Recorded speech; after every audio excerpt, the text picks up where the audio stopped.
Alright, so first up, we're gonna get into the trailer that they just released. Supposedly, it's got some gameplay into it. Also, apologies for my camera. I don't know what the heck is going on with it. It doesn't want to focus and just looks terrible.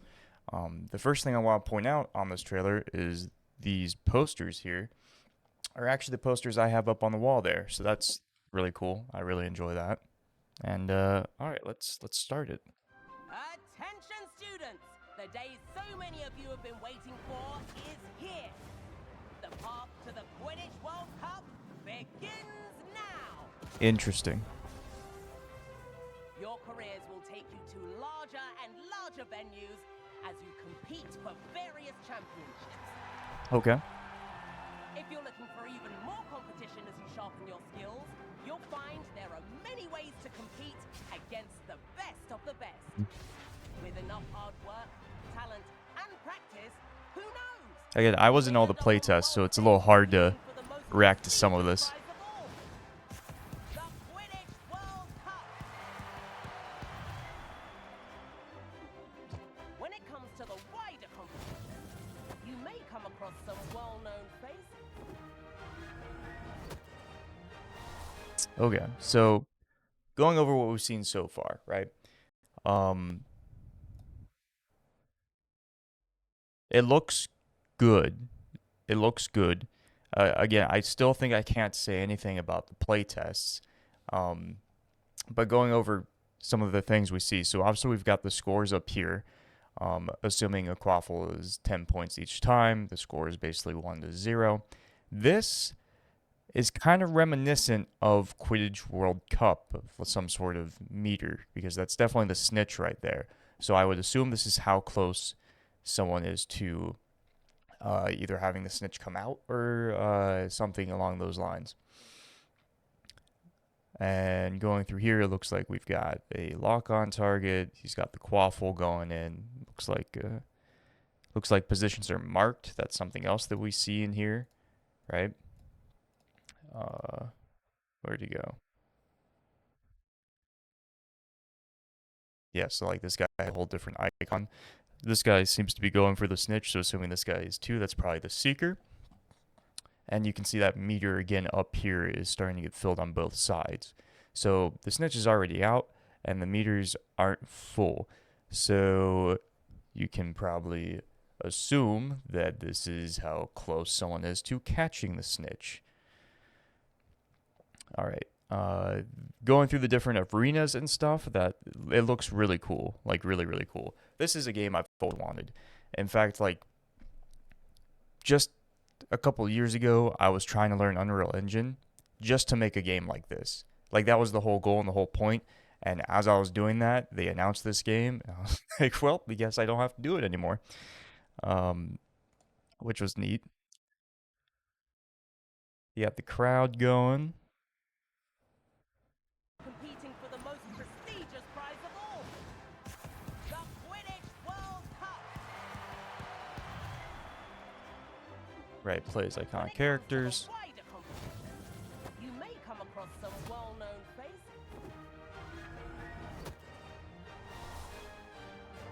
And yes, Create I your know own how champion. many of you So like you can create your own, and obviously there's going to be a lot of stuff to go through here. So it looks like you can choose your outfits. Okay, so we got that. Friends. Yep, so you see that symbol again here, Seeker.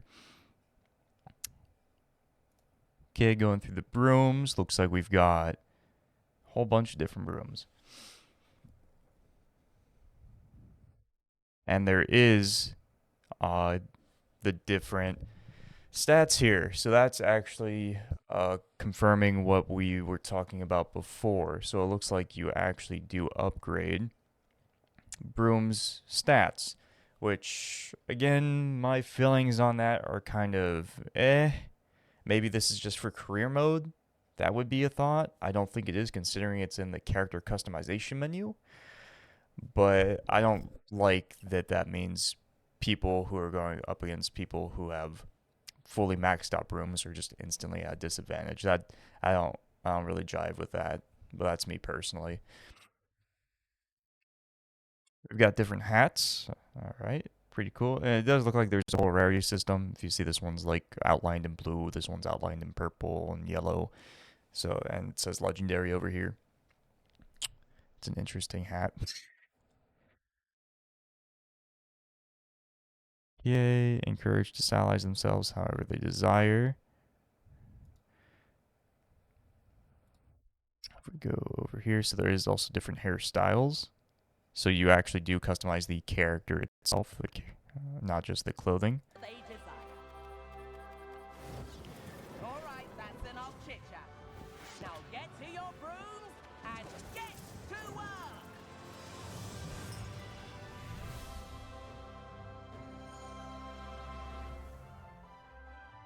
Next chapter takes flight September 3rd, 2024.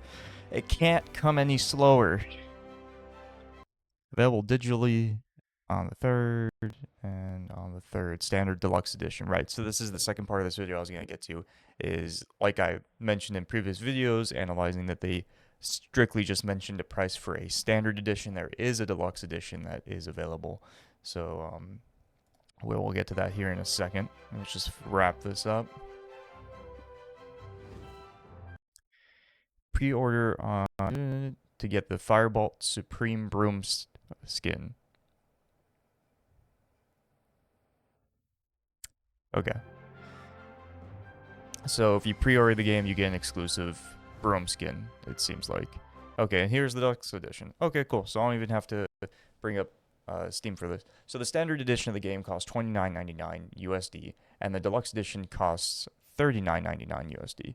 And this is everything you get with the deluxe edition. So you get a unique broom for each of the houses, a unique crest emblem, and then the actual school uniform, and then 2,000 gold. So you get all four of these plus 2,000 gold for the deluxe edition. Now, again, it did say online that there would be no microtransactions in this game.